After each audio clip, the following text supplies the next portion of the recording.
Assalamualaikum warahmatullahi wabarakatuh. Perkenalkan, saya Nabila Sulistia dari program Studi Akuntansi Universitas Pembangunan Jaya. Di sini saya dengan rekan saya. Saya Widya Mawati dari Prodi Akuntansi Universitas Pembangunan Jaya. Di sini kami berdua akan membahas tentang pajak bea materai. Objek bea materai dan tarifnya. Pertama, dokumen yang berbentuk surat perjanjian dan surat-surat lainnya seperti surat kuasa, surat hibah, dan surat pernyataan yang dibuat dengan tujuan untuk digunakan sebagai alat pembuktian mengenai perbuatan, kenyataan atau keadaan yang bersifat perdata, dan akta-akta yang dibuat oleh PPAT, serta akta-akta notaris dikenakan pajak bea materai sebesar Rp6.000. Yang kedua, dokumen dengan nominal. Surat yang memuat jumlah uang dengan harga nominal lebih dari Rp250.000 tetapi tidak lebih dari 1 juta, maka dikenakan pajak bea materai sebesar Rp3.000. Namun, untuk dokumen dengan nominal lebih dari 1 juta, akan dikenakan pajak bea materai sebesar Rp6.000.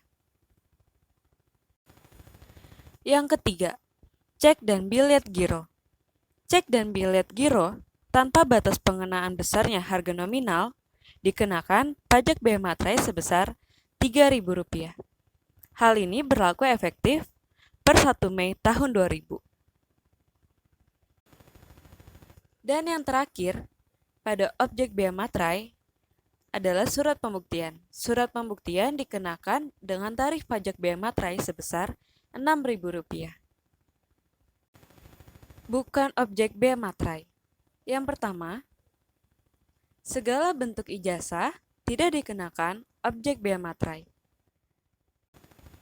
Yang kedua, tanda terima gaji, uang tunggu, pensiun, uang tunjangan, dan pembayaran lainnya yang ada kaitannya dengan hubungan kerja, serta surat-surat yang diserahkan untuk mendapatkan pembayaran itu bukan termasuk objek bea materai. Yang ketiga, ada penerimaan kas negara. Yang keempat, penerimaan uang.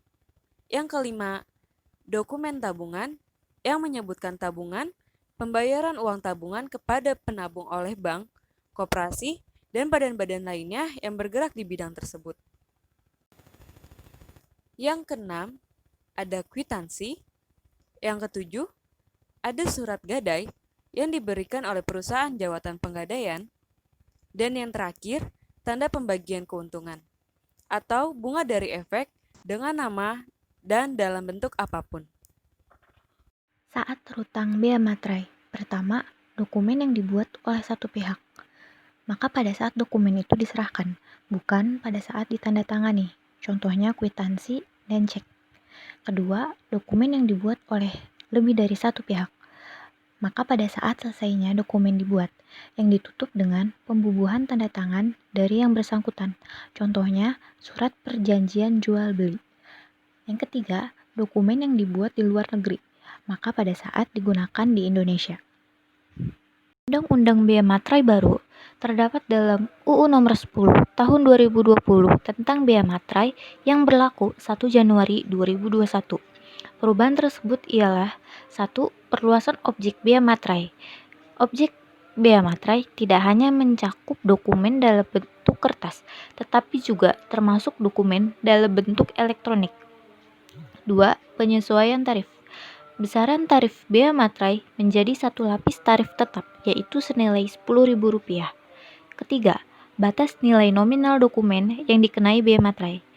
Batas nilai nominal dokumen yang memuat jumlah uang yang dikenai bea materai dilakukan penyesuaian dari yang semula Rp250.000 menjadi Rp5 juta. Keempat, menggunakan materai elektronik dan materai bentuk lain selain materai tempel. Membuat pembayaran bea materai dapat dilakukan secara lebih sederhana dan efektif. Kelima, pemberian fasilitas. Pemberian fasilitas dapat diberikan berupa pembebasan dari pengenaan bea materai atas dokumen tertentu yang diperlukan untuk kegiatan penanganan bencana alam, kegiatan yang bersifat keagamaan dan sosial, serta program pemerintah dan pelaksanaan perjanjian internasional.